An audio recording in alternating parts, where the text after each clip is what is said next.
Ok, azi am ajuns în centru, chiar așa se cheamă locul ăsta, centru. O să tragem niște poze cu niște băuturi, cu niște deserturi, e un loc nou, o să fie super fun. O să mă folosesc de 35 de mm 1.8 și o să încerc să fac toate fotografiile cu lumina naturală. Ar trebui să fie fun.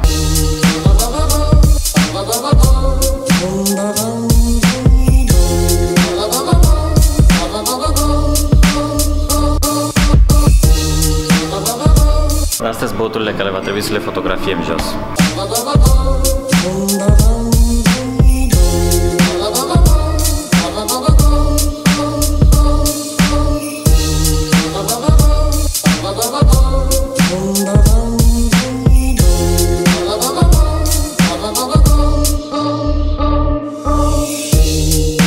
Tied the ends of the guitar strings to the clavage used for Latin American rhythm.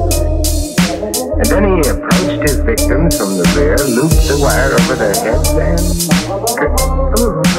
how terrible! Bun, am terminat și cu ședința foto. Am ales să fac un singur plan, un singur cadru care să prezinte produsele importante și cam atât, 35 de mm cu 3 variante de expuneri. În funcție de diafragma, adică am folosit 1.8, 2.8 și 4, să văd ce e mai ok.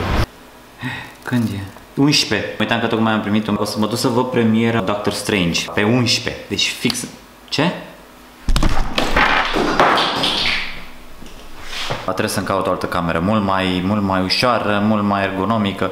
Asta de fapt mă oprește pe mine să filmez în fiecare zi, faptul că trebuie să card pe mine un DSLR, which is not ok. E adevărat că îmi place foarte mult calitatea unui DSLR, într-adevăr, obiectivele pe care le ai ies niște filmări excepționale. Probabil că o să mai filmez ceva cu action cam-ul pe la Ateneo, că azi e primul spectacol. Dacă aveți întrebări legate de cum fac eu pozele sau ce am mai pozat astăzi cu proiecturile și mai departe, comment below. Sper să mă eliberez să mă dedic 100% cursurile la foto cu telefonul, că știu că mulți mi-ați scris, mulți vreți să le faceți și we're gonna do it.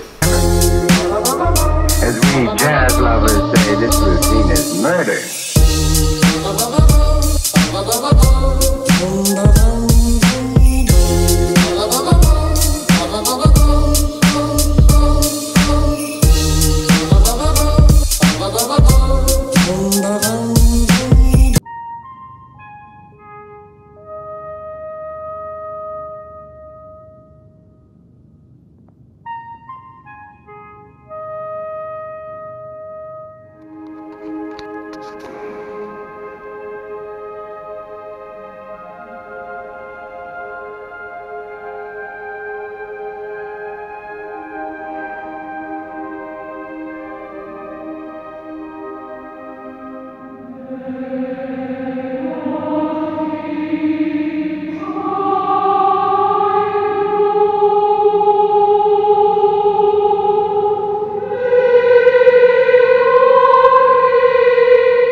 Gata.